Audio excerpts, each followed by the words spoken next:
Welcome back friends. So this is day 2 in Ooty. ನಾನೀಗ early morning ಎದ್ಬಿಟ್ಟು ಹೊರಗಡೆ view ಹೆಂಗಿದೆ ನೋಡೋಣ ಅಂತ ಬಂದೆ. ಈಗ ಟೈಮ್ ಬಂದ್ಬಿಟ್ಟು ಮಾರ್ನಿಂಗ್ 6:30. ಆಲ್ಮೋಸ್ಟ್ 6:30 ಅಂದರೆ ನನ್ನ ಎಕ್ಸ್ಪೆಕ್ಟೇಷನ್ ಏನಿತ್ತು ಅಂದರೆ ಫುಲ್ಲು ಫಾಗ್ ಇರುತ್ತೆ, ಏನು ಕಾಣಿಸಲ್ಲ, ಆ ಥರ ಇತ್ತು ಎಕ್ಸ್ಪೆಕ್ಟೇಷನ್ಸ್. ಬಟ್ ಇಲ್ಲಿ ನೋಡಿದ್ರೆ ಫಾಗೇ ಇಲ್ಲ, ಫುಲ್ಲು ಕ್ಲಿಯರ್ ಕಾಣ್ತಾ ಇದೆ ಮಾತ್ರ. ಏನೇ ಆದರೂ ಆ ವಾತಾವರಣ ಹೇಗಿತ್ತು ಅಂದರೆ ಮನಸ್ಸಿಗೆ ಏನೋ ಒಂಥರ ಖುಷಿ ಆಗ್ತಿತ್ತು, ತುಂಬ ಕಾಮು ಪೀಸ್ಫುಲ್ ಅಂತ ಅನ್ನಿಸ್ತಿತ್ತು. ಇಷ್ಟು ಮಾರ್ನಿಂಗಲ್ಲಿ ಯಾವುದೇ ವೆಹಿಕಲ್ ಸೌಂಡ್ಸ್ ಇಲ್ಲ, ಏನಿಲ್ಲ, ದೂರದಿಂದ ಪುಟ್ಟ ಕಾಣೋ ಮನೆಗಳು, ಅದೆಲ್ಲ ಒಂಥರ ತುಂಬ ಖುಷಿ ಕೊಡುತ್ತೆ ಅಲ್ವಾ. ನಾವು ಆ ಮನೆಗಳ ಹತ್ರ ಹೋದಾಗ ಈ ನಮ್ಮ ವಿಲ್ಲ ಎಲ್ಲ ಕೂಡ ಪುಟ್ಟದಾಗೆ ಕಾಣ್ತಾ ಇತ್ತು. ಯಾಕಂದರೆ ಎಲ್ಲೆಲ್ಲಿ ರೋಡ್ ಇದೆ ಅಂತ ಗೊತ್ತೇ ಆಗ್ತಿರಲಿಲ್ಲ, ಟ್ರಾವೆಲ್ ಮಾಡುವಾಗ ಮಾತ್ರ ಎಲ್ಲ ಕಡೆ ರೋಡ್ ಇದೆ ಅನ್ನೋದು ಗೊತ್ತಾಗ್ತಾ ಇತ್ತು.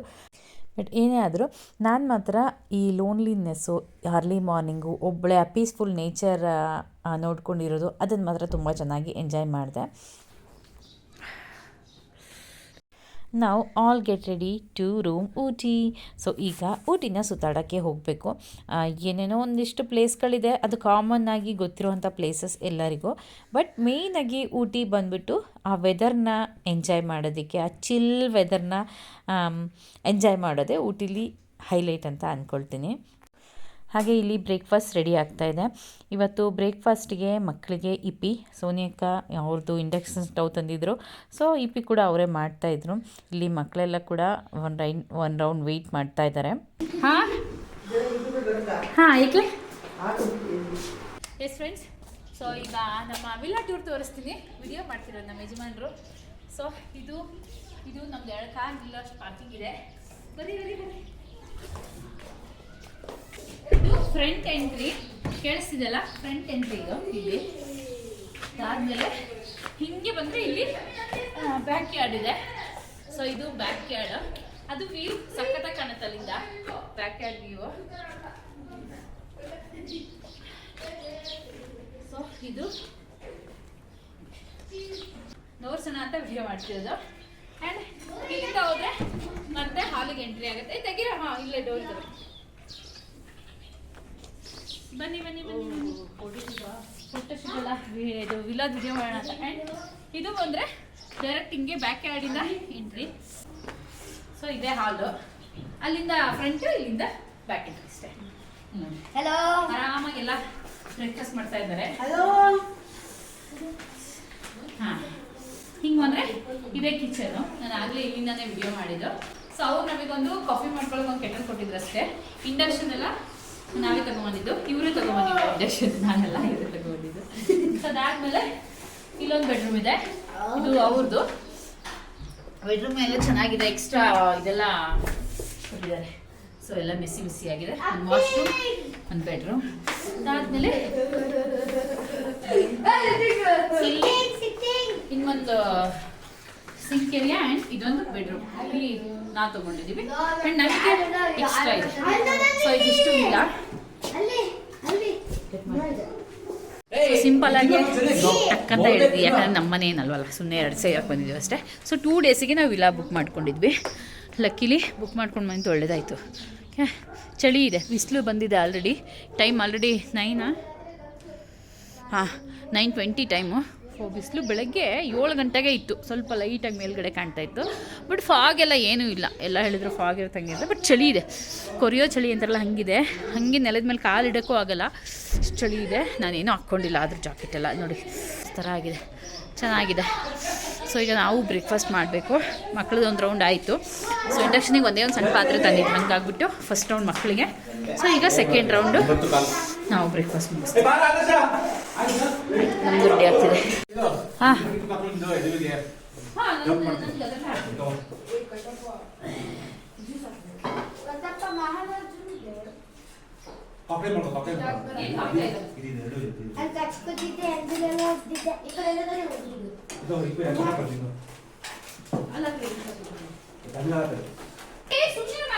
ಮಾಡಬೇಡ ಕಣ,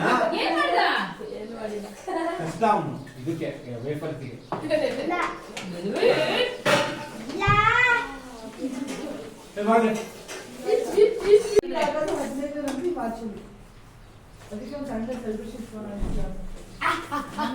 ಸೊ ಇವಾಗ ನಾವೆಲ್ಲ ರೆಡಿಯಾಗಿದ್ದೀವಿ ಹೊರಗಡೆ ಹೋಗೋಣ ಅಂತಂದ್ಬಿಟ್ಟು. ಅದಕ್ಕೆ ಮುಂಚೆ ಒಂದಷ್ಟು ಫೋಟೋಶೂಟ್ಸು, ಎಲ್ಲೇ ಹೋದ್ರೂ ಒಂದಿಷ್ಟು ಫೋಟೋಸ್ ತೆಕ್ಕೊಳ್ಳೋದು ಮಾತ್ರ ಮರೆಯಲ್ಲ ಮೆಮೊರಿಗೆ ಅಂತಂದ್ಬಿಟ್ಟು. ಆ್ಯಂಡ್ ನಾನು ಈ ವಿಡಿಯೋಸ್ ಎಲ್ಲ ಮಾಡೋದು ಕೂಡ ಒಳ್ಳೆ ಮೆಮೊರಿಯಾಗಿ ಉಳಿಯುತ್ತೆ. ಅಲ್ಲಿ ಏನು ನಡೆದಿತ್ತು ಅನ್ನೋದನ್ನ ನಾವೆಲ್ಲ ಮರ್ತೋಗ್ಬಿಡ್ತೀವಿ. ಈ ವಿಡಿಯೋಸ್ ಎಲ್ಲ ನೋಡ್ತಿದ್ರೆ ನನಗೆ ಹಳೆ ವಿಡಿಯೋಸು, ನಮ್ಮ ಟ್ರಾವೆಲ್ ವಿಡಿಯೋಸ್ ಎಲ್ಲ ನೋಡೋದಕ್ಕೆ ಖುಷಿ ಆಗುತ್ತೆ. ಹಾಗಾಗಿ ಯಾವುದೇ ವಿಡಿಯೋ ಕ್ಲಿಪ್ಪಿಂಗ್ ಫೋಟೋಸ್ ಇದ್ರೂ ಮಿಸ್ ಮಾಡ್ಕೊಡೋಕ್ಕೆ ಇಷ್ಟ ಆಗೋಲ್ಲ. ಹಾಗೆ ಇವಾಗ ಸುತ್ತಾಡೋಕ್ಕೆ ಬಂದಿದ್ದೀವಿ. ನೋಡಿ ಹಿಂಗಿದೆ ಇಲ್ಲಿ ಟ್ರಾಫಿಕ್ ಅಂತಂದ್ಬಿಟ್ಟು. ಗಾಡಿಗಳು ಹೇಗೆ ಅಂದರೆ ಇಂಚ್ ಬೈ ಇಂಚ್ ಮೂವ್ ಆಗ್ತಿದೆ. ಸೊ ರಿಯಲಿ ತುಂಬ ಡಿಫಿಕಲ್ಟ್ ಆಯಿತು. ಹೇಗೆ ಅಂದರೆ ಅಷ್ಟು ಕ್ರೌಡು. ಒಂದು 75% ಅಂತೂ ಕರ್ನಾಟಕ ಗಾಡಿಗಳೇ ಕಾಣಿಸ್ತಾ ಇತ್ತು. ಅದು ಬಿಟ್ಟರೆ ಹೆಚ್ಚಾಗಿ ಕಾಣಿಸಿದ್ದು ಕೇರಳ ಗಾಡಿ. ಇನ್ನು ಅದರ್ ಸ್ಟೇಟಿಂದ ಒಂದು 5% ಅಷ್ಟು ಇರ್ಬೋದು ಅಷ್ಟೇ. ಅಷ್ಟು ವೆಹಿಕಲ್ಸು. ಒಂದು 6 to 8 ಕಿಲೋಮೀಟರ್ಸ್ ಇತ್ತು ನಮ್ಮ ವಿಲ್ಲಾದಿಂದ ಮೂವ್ ಆಗಲಿಕ್ಕೆ. ನಾವು ಅದಕ್ಕೆ ತೊಗೊಂಡಿದ್ದು 2 hours ಟೈಮ್. ಬಟ್ ಓಕೆ, ಚೆನ್ನಾಗಿತ್ತು. ದೊಡ್ಡ ಬೆಟ್ಟ ವ್ಯೂ ಪಾಯಿಂಟು. ಅಲ್ಲಿ ಒಂದು half an hour to 45 minutes ಅಷ್ಟೇ ಮ್ಯಾಕ್ಸಿಮಮ್ ಟೈಮ್ ಸ್ಪೆಂಡ್ ಮಾಡಿರೋದು. ಅದಾದಮೇಲೆ ಅಲ್ಲಿಂದ ಹೊರಡೋಣ ಅನ್ನೋತ್ತಿಗೆ ನಮ್ಮ ಎದುರಿಗೆ ನಂದು ಸಿಂಗಲ್ ಫೋಟೋ, ನಂದು ವಿಡಿಯೋ ಮಾಡು ಅಂತಂದು ಸರ್ಕಸ್ ಮಾಡಿ ಒಂದಷ್ಟು ಫೋಟೋಸ್ ವಿಡಿಯೋಸ್ ಎಲ್ಲ ತಕ್ಕೊಂಡಿದ್ದಾಯಿತು. ಆ್ಯಂಡ್ ಇಲ್ಲೂ ಕೂಡ ಮಂಕಿಗಳು ತುಂಬ ಇತ್ತು. ಹಿಲ್ ಸ್ಟೇಷನ್ ಮಂಕಿಗಳೇನು ಸ್ಪೆಷಲ್ಲಾಗಿ ಏನಿರಲಿಲ್ಲ. ಸೇಮ್ ನಮ್ಮ ಊರೆಲ್ಲ ಹೆಂಗಿತ್ತೋ ಹಾಗೆ ಇದ್ವು ಮಂಕಿಗಳು. ಸೊ ಅದಾದಮೇಲೆ ನಾವು ಚಾಕ್ಲೇಟ್ ಫ್ಯಾಕ್ಟ್ರಿ ಹಾಗೆ ಟೀ ಫ್ಯಾಕ್ಟ್ರಿನ ವಿಸಿಟ್ ಮಾಡೋಣ ಅಂತ ಬಂದ್ವಿ. ಹಿಂಗೆ ಇಲ್ಲಿ ನೋಡ್ತಿದ್ದೀರಲ್ಲ, ಇಲ್ಲಿ ಕಾಮನ್ ಆಗಿ ನಮಗೆ ಸಿಗೋದು ಊಟಿ, ಕ್ಯಾರೆಟ್ ಅದೆಲ್ಲ ಇಲ್ಲಿ ಇಟ್ಟಿದ್ರು. ನಾವು ಒಂದಷ್ಟನ್ನು ಬೈ ಮಾಡಿದ್ವಿ. ಏನೇನು ಮಾಡಿದ್ವಿ ಅಂತ ಹೇಳಿ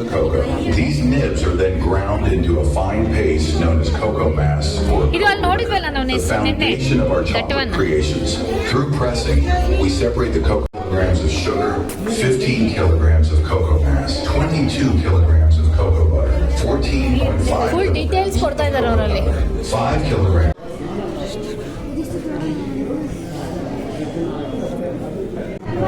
ಹೌದು, ರೆಡ್ ಲೇಬಲ್ ಅದು. ಅದನ್ನೆಲ್ಲ ನೋಡಿಕೊಂಡು ಬರೋ ಹೊತ್ತಿಗೆ ಟೀ ಫ್ಯಾಕ್ಟ್ರಿನಲ್ಲಿ ಪ್ರತಿಯೊಬ್ಬರಿಗೂ ಅಲ್ಲಿ ಟೀನ ಟೇಸ್ಟ್ ಮಾಡಲಿಕ್ಕೆ ಕೊಡ್ತಾರೆ. ಒಂದು ಹಾಫ್ ಕಪ್ ಬೇಕಾದವ್ರು ಕುಡಿಬೋದು, ಇಲ್ಲ ಅಂದರೆ ಬೇಡ. ಸೊ ನಾನು ಒಂದು ಸ್ಮಾಲ್ ಕಪ್ ತೊಗೊಳ್ಳೋಣ ಅಂತ ತೊಗೊಂಡು ಕುಡಿದೆ. ನಾನೇ ಟೀ ಮಾಡಿದೆ. ಓಕೆ, ಚೆನ್ನಾಗಿತ್ತು. ಆ್ಯಂಡ್ ಇದು ಬಂದುಬಿಟ್ಟು ಬೊಟಾನಿಕಲ್ ಗಾರ್ಡನ್ ಹತ್ರ ತೆಗೆದಿರೋಂಥ ಫೋಟೋ. ಬೊಟಾನಿಕಲ್ ಗಾರ್ಡನ್ ಎಲ್ಲ ತುಂಬ ಕ್ರೌಡ್ ಇತ್ತು ಅಂತ ನಾವು ವಾಪಸ್ ಬರ್ತಾಯಿದ್ವಿ. ಅಲ್ಲೇ ಒಂದು ಶಾಪ್ ಹತ್ರ ನಿಂತು ಮಾತಾಡುವಾಗ ಅವರು ನಮ್ಮ ಕರ್ನಾಟಕ, ನಮ್ಮ ಶಿವಮೊಗ್ಗದವರಂತೆ. ನಾವು ವಾಪಸ್ ಬರೋಲ್ಲ, ಬೇಡ ನೋಡೋದು ಅಂತ ಬರ್ತಿದ್ವಾ. ಅದಕ್ಕೆ ಅವರು ಅಷ್ಟು ದೂರ ನಮ್ಮನ್ನು ಫಾಲೋ ಮಾಡ್ಕೊಂಡ್ಬಂದು, ಬನ್ನಿ ಇಲ್ಲಿ ಯಾಕೆ ಅಷ್ಟು ದೂರ ಹಾಗೆ ವಾಪಸ್ ಹೋಗ್ತೀರಾ, ಅಷ್ಟು ದೂರದಿಂದ ಬಂದು ಬನ್ನಿ ನೋಡ್ಕೊಂಡು ಹೋಗಿ ಬೊಟಾನಿಕಲ್ ಗಾರ್ಡನ್ ಅಂತ ಬಂದುಬಿಟ್ಟು ನಮಗೆ special entry and free entry ಕೊಡಿಸಿದ್ರು. ಅವರು ಉಷಾ ಅಂತ ಅವ್ರ ಹೆಸರು. ಸೊ ನಮ್ಮೂರಿನವರು ಅಂತ ಅಷ್ಟೊಂದು ಪ್ರೀತಿ ತೋರಿಸಿದ್ದಕ್ಕೆ, ಕಾಳಜಿ ತೋರಿಸಿದ್ದಕ್ಕೆ ಅವ್ರಿಗೆ ನಾನು ಈ ವಿಡಿಯೋ ಮುಖಾಂತರ ಥ್ಯಾಂಕ್ಸ್ ಅಂತ ಹೇಳ್ತೀನಿ. ಆ್ಯಂಡ್ ನಾವು ಬೊಟಾನಿಕಲ್ ಗಾರ್ಡನ್ನ ನೋಡಿಕೊಂಡು ಅಲ್ಲೇ ಸ್ವಲ್ಪ ಕಾಫಿ ಎಲ್ಲ ಮುಗಿಸ್ಕೊಂಡು ರೂಮಿಗೆ ಬಂದ್ವಿ. ಹಾಗೆ ಇವತ್ತು ಬರ್ತಾ ನಾನು ಒಂದಷ್ಟು ಅಲ್ಲಿ ಸ್ಪೆಷಲ್ ವೆಜಿಟೇಬಲ್ಸ್ನ ತೊಗೊಂಡು ಬಂದಿದ್ದೆ. ಇಲ್ಲಿ ನೋಡಿ ಬ್ರೋಕೊಲಿ ಆ್ಯಂಡ್ ಕ್ಯಾರೆಟ್ ಮತ್ತು ರ್ಯಾಡಿಶ್ ಅಂತೂ ಪುಟ್ಟಿಗೆ ಬೀಟ್ರೂಟ್ ಥರ ರೌಂಡ್ ಶೇಪಲ್ಲಿತ್ತು. ಈಗ ಒಂದು ಸಲಾಡ್ ಪ್ರಿಪೇರ್ ಮಾಡೋಣ ಅಂತಂದ್ಬಿಟ್ಟು ಮಾಡ್ತಾಯಿದ್ದೀವಿ ಇಲ್ಲಿ.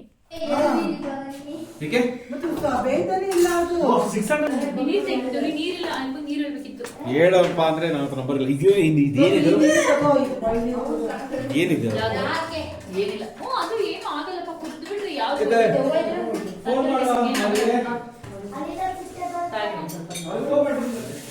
ಇಷ್ಟುದಲ್ಲಿ ಯಾವ ಜಮ್ಸ್ ಇರ್ತದ್ರಲ್ಲಿ, ಎಂತ ಜಮ್ಸ್ ಇರಲ್ಲ, ಎಷ್ಟೆಂತ ಒಳ್ಳೆ ನೀರೆಲ್ಲ ಕುಡಿತೀವಿ. ನಿಮ್ಗೇನಾರ ಅಬ್ಜೆಕ್ಷನ್ ಅಲ್ಲ, ನಿಮಗೆ ಏನಾರ ಅಬ್ಜೆಕ್ಷನ್ ಈ ನೀರಲ್ಲಿ ಬೇಯಿಸೋದಿಕ್ಕೆ?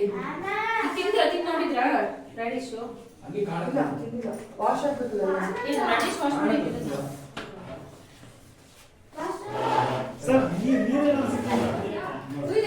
ಅವ್ರಿಗೆ ಬರಕ್ಕೆ ಹೇಳಿ ಮಾತಾಡೋಣ.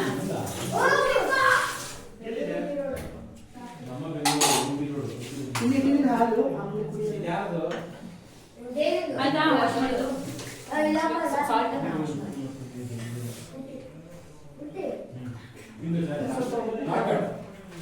ಮಾಡ್ಬೇಡ. ಓಕೆ, ಅರ್ಜೆಂಟ್ ಆಗ ಕೊಟ್ಟಿದ್ದ ಕಾಳು ಮೆಣಸು ಚೂರು ಸ್ಪೈಸಿ ಇಲ್ಲ ನಮಗೆ. ಅದೆಲ್ಲ ಫೇಮಸ್ ಅಂತಾರೆ ಸ್ಪೈಸಸ್. ದೀಪನ ಒಂದು ಅಲ್ಲಿಂದ ತಗೊಂಬರೋ ಸ್ಪೈಸ್ ತುಂಬಾ ಚೆನ್ನಾಗಿರುತ್ತೆ.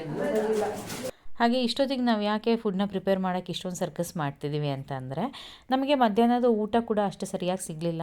ಸಿಕ್ಕಿದ್ದು ಕೂಡ 4-4:30 ಅದು ಅಷ್ಟೊಂದೇನು ಟೇಸ್ಟಿಯಾಗೇನು ಇರಲಿಲ್ಲ. ಹಾಗೆ ಈಗ ನೈಟ್ ಊಟಕ್ಕೆ ಹೋಗಬೇಕು ಅಂದರೆ ನಮ್ಮ ವಿಲ್ಲಾಯಿಂದ ಒಂದು 2 ಕಿಲೋಮೀಟರ್ಸ್ ಹೋಗಬೇಕು. ಮತ್ತೆ ಕಾರ್ ಕಷ್ಟಪಟ್ಟು ಪಾರ್ಕ್ ಮಾಡಿದ್ದೀವಿ, ಯಾಕಂದರೆ ಒಳ್ಳೆ ಗುಡ್ಡದ ಮೇಲೆ ಕಾರ್ ಹತ್ತಿ ನಿಲ್ಲಿಸ್ದಂಗೆ ಆಗಿದೆ. ಮತ್ತೆ ತೆಗಿಯೋದು ಯಾಕೆ ರಿಸ್ಕ್ ಅಂತ ಅಂದ್ಬಿಟ್ಟು ಸೊ ಒಂದಿಷ್ಟು ಸಲಾಡ್ ಪ್ರಿಪೇರ್ ಮಾಡಿ ತಿಂದ್ಕೊಂಡು ಹೊರಗಡೆ ಹೋಗಿ ನಾವು ಊಟನ ಪಾರ್ಸೆಲ್ ತೊಗೊಂಬಂದ್ವಿ. ಬೈ ವಾಕಬಲ್ ಹೋಗಿದ್ವಿ, ಒಂಥರ ಸಿಟಿ ಸುತ್ತಿದಂಗೆ ಆಯಿತು. Nice experience. ಎಸ್ ಫ್ರೆಂಡ್ಸ್, ಇದಾಗಿತ್ತು ನಮ್ಮ day 2 in Ooty and stay tuned for the day 3 part. Okay, thanks for watching. Bye.